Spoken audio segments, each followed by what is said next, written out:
opening statement. Our country is in the throes of an opioid crisis. Our fellow Americans and communities all across the land are losing loved ones to death by overdose or living with the daily consequences of addiction.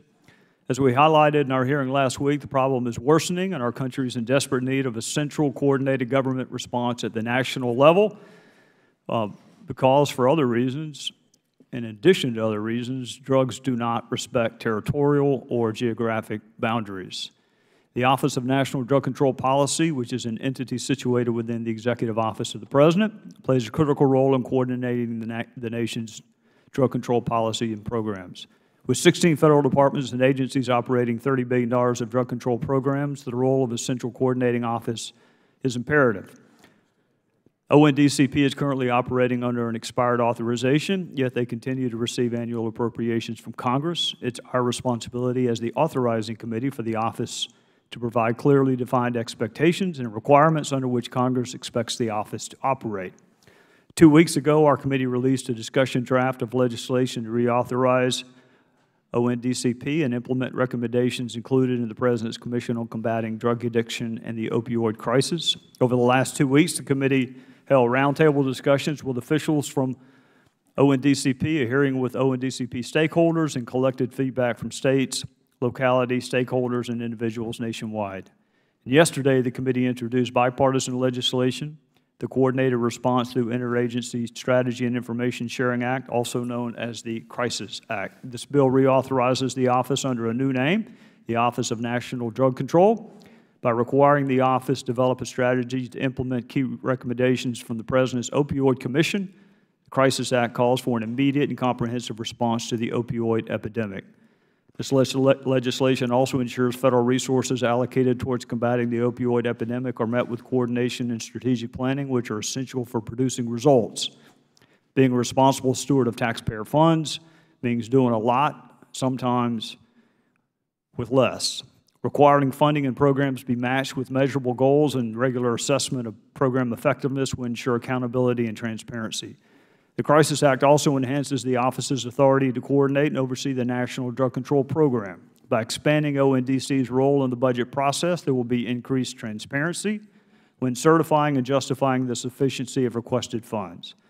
The bill gives the office a primary role in standardizing data to inform an evidence-based national strategy and provides the office with greater authority for directing implementation of the strategy and respective drug control programs. The bill provides state and local governments with the tools they need to combat this crisis and other drug threats. By knowing what other states are seeing, what efforts are working, and how they can best leverage those resources, states are better able to respond on the ground. Earlier this year, committee staff traveled to South Carolina to hold a roundtable in Greenville, a newly designated HIDA district. Hearing from HIDA in Greenville and HIDA communities all across the nation has reinformed the importance of keeping the HIDA program under ONDC to ensure state and local law enforcement agencies have an equal partnership with their federal counterparts in managing the programs, a key component behind the program's success.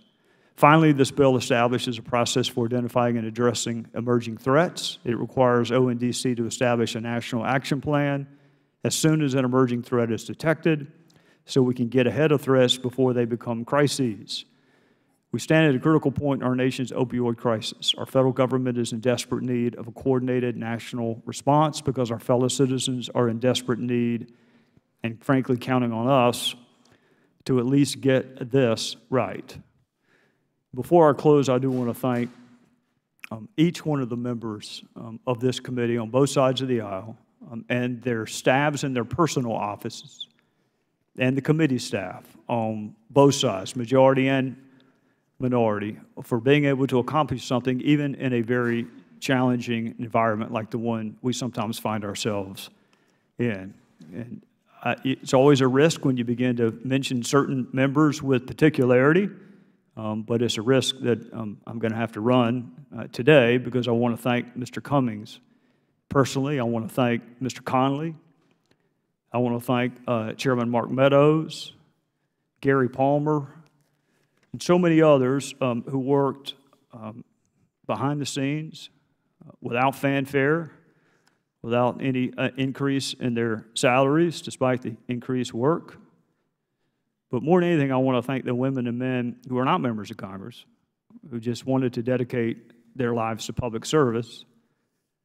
If you ever wonder, in this environment we find ourselves in, whether or not it matters, things like what you have accomplished and will accomplish today are proof that public service can still be a noble thing, particularly when you're helping your fellow citizens who are in the throes of a crisis.